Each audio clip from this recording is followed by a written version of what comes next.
Have you ever come across someone online, maybe on Instagram, maybe deep in a Reddit rabbit hole, whose profile is locked tighter than Fort Knox, and thought, I wonder what their other profiles look like?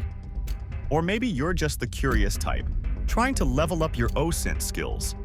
By the way, hi, I'm Josh, and this channel is dedicated to helping you become a highly paid cybersecurity, ethical hacking, or cloud pro. Fast.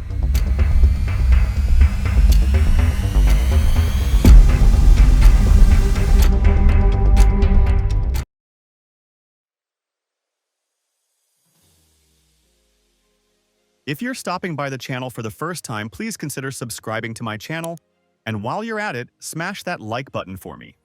I really would appreciate it. Also, hit that post notification bell so that you're notified every time I upload a new video. Whether you're a total beginner or already in the trenches, you're in the right place. Now, buckle up, because today we're diving headfirst into the murky but fascinating world of social media OSINT. Open source intelligence that can help you track down social media profiles, even when the main account is private. Yes, it's legal. Yes, it's insanely powerful. And no, we're not here to turn you into a digital stalker. This is about real-world investigative techniques used by cybersecurity experts, ethical hackers, journalists, and even law enforcement. So how do you figure out where a photo was taken, especially if the account's private? Let's look at the visual clues. Imagine you're scrolling through your feed and see a photo posted by someone with a private profile. No tagged location, no geotag. But you just know that view in the background is from somewhere iconic. Enter. Visual clue-based geolocation. Here's where you channel your inner Sherlock. Look for distinct buildings, monuments, mountains, or even those weird urban benches that only exist in one city. Now, crop the photo so you're focusing only on the background and do a reverse image search. Google? Bing? Yandex? That's your real MVP. Yandex is like the overachieving cousin of Google when it comes to image recognition. For best results, first clean up the image using tools like cleanup.pictures to remove any clutter, window frames, people, furniture, etc. The goal? Zero in on environmental clues that could help you triangulate the location. And that leads to local universities, workplaces, and eventually, the social web of your target. But what if you want to know what someone's doing online without direct access? Time to check their public footprints. Hey, sorry for interrupting your video, but I wanted to know, are you interested in building a career in ethical hacking? We created Learn Ethical Hacking from Scratch course just for you, and it's the perfect way to get started. In this course, you will learn how ethical hackers find vulnerabilities in your system, networks, and applications. You will learn hands-on skills like penetration testing, exploiting the weakness in a system, and all the tools that hackers use. You will also learn how to stay on the right side of the law. Cybersecurity is one of the fastest growing industries in the world, and hackers are high in demand. The global cybersecurity market is expected to reach $400 billion by 2028.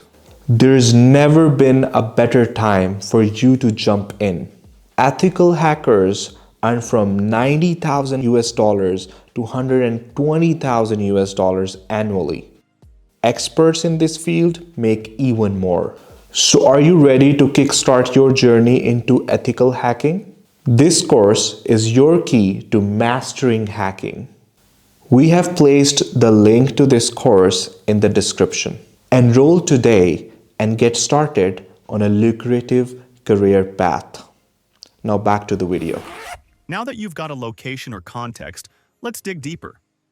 The person may have a private account, but private doesn't mean invisible. People comment on public posts all the time. And guess what? Google indexes a lot of them. Try this. In Google, type site:instagram.com. In text, and exact username. Inside double quotes. Swap out username with their actual handle. This command searches for any public posts that mention that username in text, meaning captions, comments, or tags. Expand this by using the same operator on other platforms like Twitter, Facebook, or TikTok. Want to go hardcore? Use Bing too. Why? Because while Google is smart, Bing sometimes indexes things Google misses, like random forum entries or old public Facebook posts. They may not have the same AI firepower, but they're messy, and that's sometimes exactly what you need when doing OSINT. So what if your target's full name is visible on their profile? Welcome to the rabbit hole of document dorking. Let's say this person has their full name on their profile. That tiny detail unlocks a whole new layer of search tactics. By using Google's file type : operator, you can hunt down PDFs, Word docs, and Excel sheets that mention their name. Anything from resumes and research papers to legal filings and school rosters. It's like digital dumpster diving, except instead of trash, you're pulling out possible addresses, emails, and even phone numbers. That's when you do something called Google dorking for documents. Try typing full name, file type, PDF, or file type.doc, or file type.xls. Why does this work? Because resumes, portfolios, college project reports, conference attendee lists, and even court records are often publicly indexed. These documents can contain emails, phone numbers, employment history, basically breadcrumbs to more social accounts. In fact, you'd be shocked how often someone's work email is tied to a social profile they never meant to expose. Okay, now you know their name, their location, and maybe where they work or study. That's not just trivia. It's a key that opens up niche platforms like university directories and alumni groups. Each of these places is like a node on the digital spiderweb of someone's life. Stack that information in various combinations like full name and university name, full name and company name. This works especially well on LinkedIn, obviously, but don't sleep on GitHub, Behance, ResearchGate, Medium, or even DeviantArt. Artists, coders, writers, everyone hangs out somewhere, and once you find one profile, you'll often see crosslinks or similar usernames. Oh, and pro tip: use Twitter's advanced search. Just plug in their name and keywords like joined, working at, or studying at. You'd be surprised how many people tweet their life updates like it's a journal. And here's where face-based OSINT steps in. Think of it as your personal minority report, but without Tom Cruise running around. Now here's where things get spicy. If their profile picture is of their face, you can use facial recognition tools to find where else that face appears online. Start with facecheck.id. It's free, and it works surprisingly well. It scours social media, blogs, websites, and sometimes even old-school forums. If that doesn't work, move to PimEyes. It's a paid service but scary accurate. Now, here's the kicker. Combine that with your Google image search, and you might find the same face posted on a blog, a conference website, or even a random Pinterest board from 2013. Some people forget the internet has a memory longer than an elephant on Adderall, and that means usernames tend to stick around forever. Which brings us to one of the most effective and oddly fun OSINT tricks: chasing usernames across the web. One of the most effective, yet oddly fun techniques is username enumeration. Basically, once you have a handle, say at Jenny Boba, you test it across every major social platform. Use tools like namechecker.com, whatsmyname.app, noam.com. These will show you every platform where that username is registered. Now here's a twist. People often use variants of the same username. So at Jenny Boba might also be using at Boba Jenny, or at JennyB0BA with a 0. Always check those. Sometimes you'll stumble upon an inactive Tumblr from 2011 where they accidentally shared a personal blog under their high school nickname. And boom, you've uncovered a whole new trail to follow. Next up, emails, data breaches, and those hidden profiles you didn't even know existed. So let's say you dug up their email address from a PDF or LinkedIn. Here's what to do next. Plug that email into haveibeenpwned.com.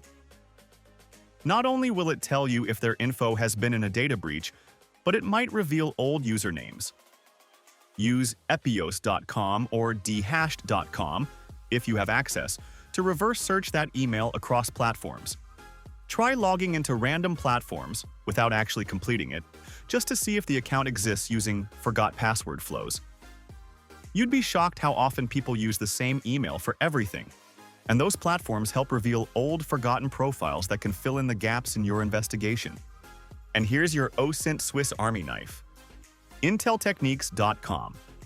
Last but not least, head over to inteltechniques.com. It's basically a buffet of free tools to automate all this stuff.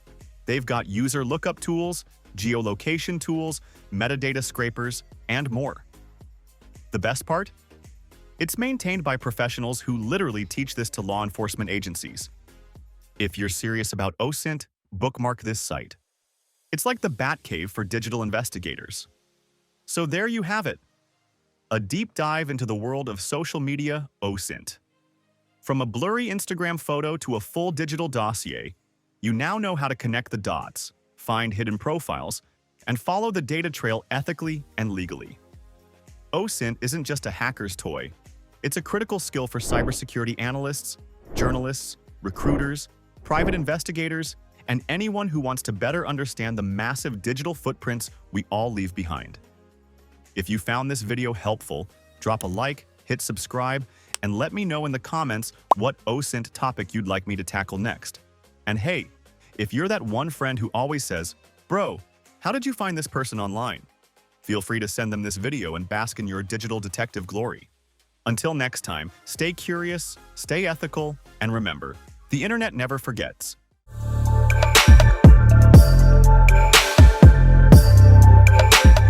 Check out the video on the right for more content to help you develop your IT career.